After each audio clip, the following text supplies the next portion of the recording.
हरे कृष्णा सभी को हमारे आज के वीडियो में स्वागत है। और हम आज आपके लिए लाए हैं एक बोध कथा जिसका शीर्षक है सत्य के 3 पहलू, जो इस प्रकार है। ध्यान से सुनिएगा। एक बार भगवान बुद्ध के पास एक व्यक्ति पहुंचा। बिहार के श्रावस्ती नगर में उन दिनों उनका उपदेश चल रहा था।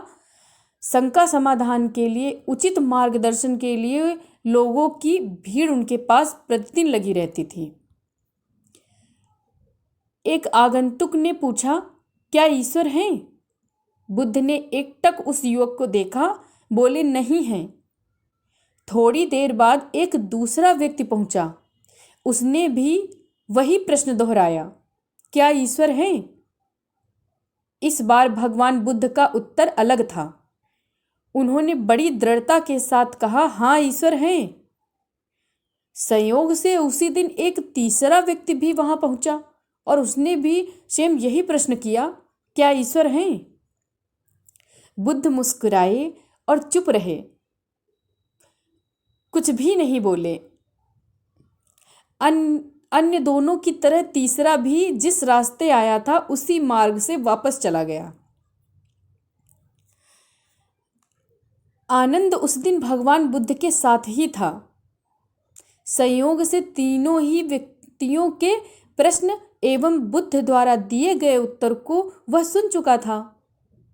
एक ही प्रश्न के 3 उत्तर और तीनों ही सर्वथा एक दूसरे से अलग। यह बात उसके गले से नहीं उतर रही थी। बुद्ध के प्रति उसकी अगाध श्रद्धा, अविचल निष्ठा थी, पर तार्किक बुद्धि ने अपना राग अलापना शुरू किया। आशंका बढ़ी। सोचा, व्यर्थ आशंका कुशंका करने की अपेक्षा तो पूछ लेना बेहतर है। आनंद ने पूछा, भगवान, दृष्टता के लिए क्षमा करें।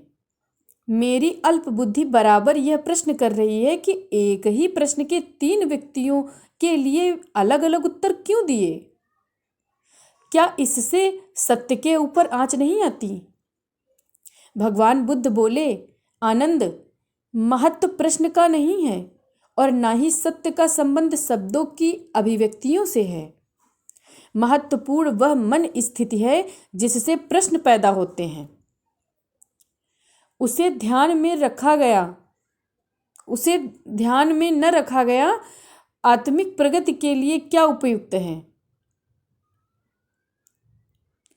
इस बात की उपेक्षा की गई तो सचमुच ही सत्य के प्रति अन्याय होगा।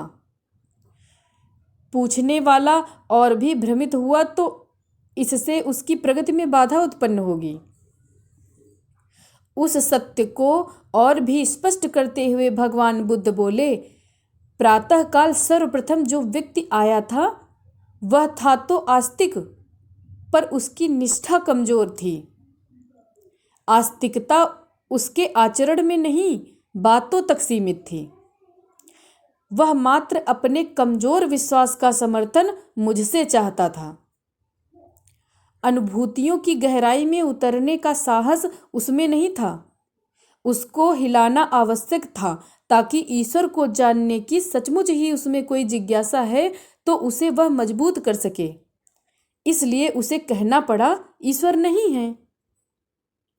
दूसरा व्यक्ति नास्तिक था। नास्तिक एक प्रकार की छूत की बीमारी है जिसका उपचार न किया गया तो दूसरे को भी संक्रमित करेगी। उसे अपनी मान्यता पर अहंकार और थोड़ा अधिक ही विश्वास था। उसे भी समय पर तोड़ना जरूरी था, इसीलिए कहना पड़ा कि हाँ, ईश्वर हैं। इस उत्तर से उसके भीतर आस्तिकता के भावों का जागरण होगा। परमात्मा की खोज के लिए आस्था उत्पन्न होगी। उसकी निष्ठा प्रगाढ़ है, अतः उसे दिया गया उत्तर उसके आत्मविकास में सहायक होगा। तीसरा व्यक्ति सीधा साधा भोला था। उसके निर्मल मन पर किसी मत को थोपना उसके ऊपर अन्याय होगा। मेरा मौन रहना ही उसके लिए उचित था। मेरा आचरण ही उसकी सत्य की खोज के लिए प्रेरित करेगा तथा सत्य तक पहुंचाएगा। आनंद का असमंजस दूर हुआ, साथ ही इस सत्य का अनावरण भी कि महापुरुषों द्वारा एक ही प्रश्न का उत्तर अलग अलग व्यक्तियों के लिए अलग अलग क्यों होता है। साथ ही यह भी ज्ञात हुआ कि सत्य को शब्दों में बांधने की भूल कभी नहीं की जानी चाहिए। तो हुए ना सत्य के 3 पहलू।